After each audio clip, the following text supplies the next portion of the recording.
Саламатсыңдар ма балалар? Әдебиеттік оқу сабағын бастайық. Бүгінгі біздің сабағымыздың тақырыбы «Уақыт біздің құндылығымыз». Абай Құнанбайұлының 15-ші қара сөзі. Расымда ғылым бар деп ескермедім өлеңі. Ал енді сабақта қол жеткізетін мақсаттарымыз шығарманың тақырыбы және негізгі ойды анықтау, түрлі дерек көздерден қажетті ақпараттарды табу, сызба түрінде көрсету. Абай Құнанбаев 1845 жылы туылып, 1904 жылы өмірден озған. Ол Семей өңірінде дүниеге келген. Қазақ халқының ұлы ақыны, асыл сөздің зергері. Абайдың энциклопедиясы, өлеңдер жинағы, 3 поэмасы, 45 қара сөзі бар. Қара сөз дегеніміз ғылым туралы, философия туралы, дін туралы қара сөзбен жазылған еңбек екен. Қара сөз арабтың ғақлия деген сөзімен мәндес келеді екен. Ғақлия көркем сөз, дана сөз, асыл сөз деген мағынаны білдіреді. Абайдың қара сөзінің саны 45. Бұл қара сөздер 1890-1898 жылдар аралығында жазылған.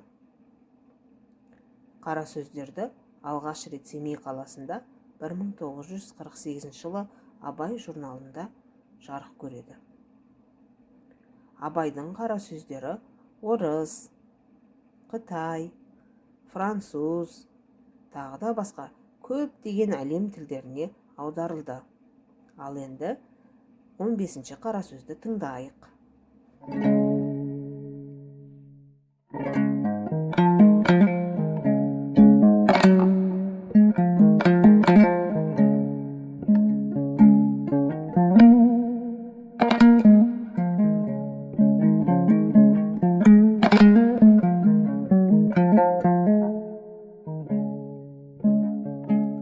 Ақылды кісі мен ақылсыз кісінің менің білуімше бір белгілі парқын көрдім.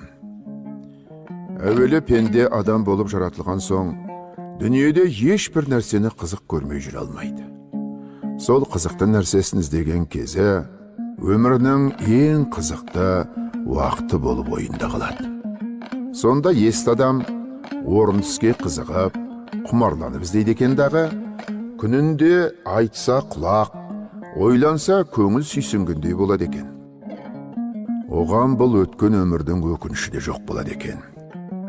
Егер кісі орын таппай, не болса сол бір баянсыз, бағасыз нәрсеге қызығып, құмар болып, өмірінің қызықты, қымбатты шағын ит қорлықпен өткізіп алады екен дағы, күнінде өкінгені пайда болмайды екен.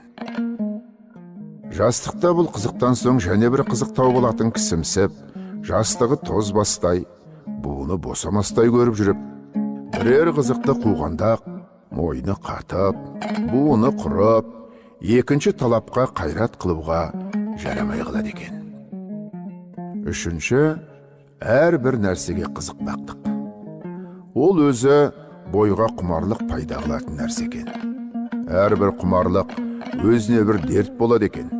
Әр түрлі құмар болған нәрсеге жеткенде, яки әне-міне жетер жетпес болып жүргенде, бір түрлі мастық пайда болады екен.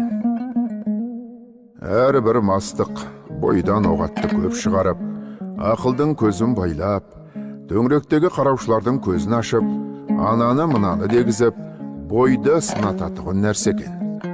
Сол уақытта есті кісілер үлкен есті шықпай, ақылды қолдан жібермей, бойын сынатпай жүріп ізденеді екен. Есер кісілер ер тоқымын тастап, бөркі түсіп қалып, екі көзі аспанда жынды кішше шаба беруді біледі екен. Соны көрдім. Егерде есті кісілердің қатарында болғың келсе, күнінде бір мәртебе, болмаса жұмасында бір, ең болмаса айында бір, өзіңнен өзің есеп ал. Сол алдыңғы есеп алғаннан бері өмірді қалай өткіздің екен? Не білімге, не ақиретке, не дүниеге жарамды күнінде өзің өкінбестей қылықпен өткізіпсің? Жоқ болмаса, не қылып өткізгеніңді өзің де білмей қалыпсың.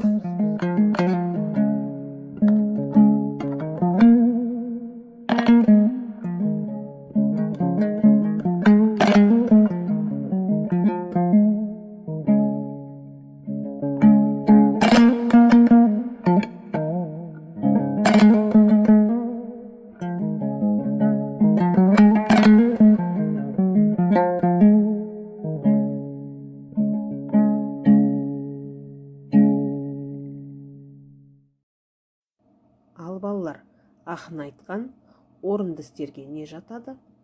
Баянсыз, бағасыз іске не жатады?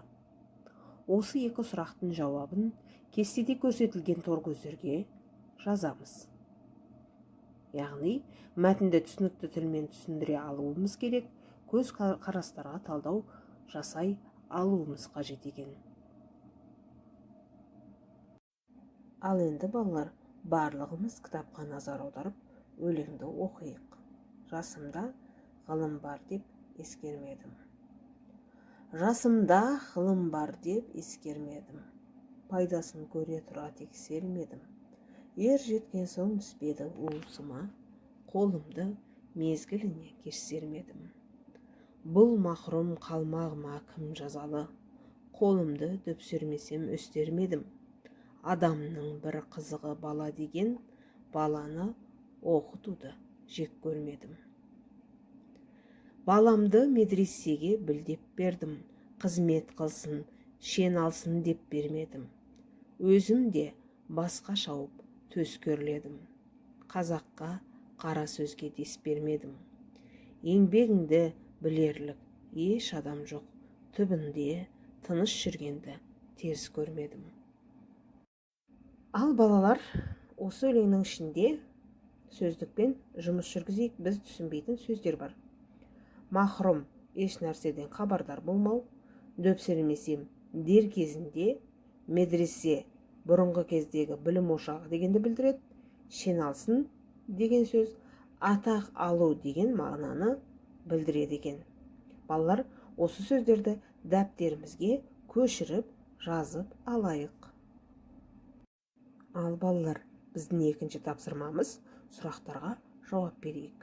Өлеңдегі кейіпкер не үшін өкінеді? Екінші сұрағымыз, өлеңдегі ақынның сұрағына не деп жауап берер едің? Осы сұрақтың жауабын балалар дәптерімізге түртіп алайық. Өз пікірлерімізді дұрыс білдірейік.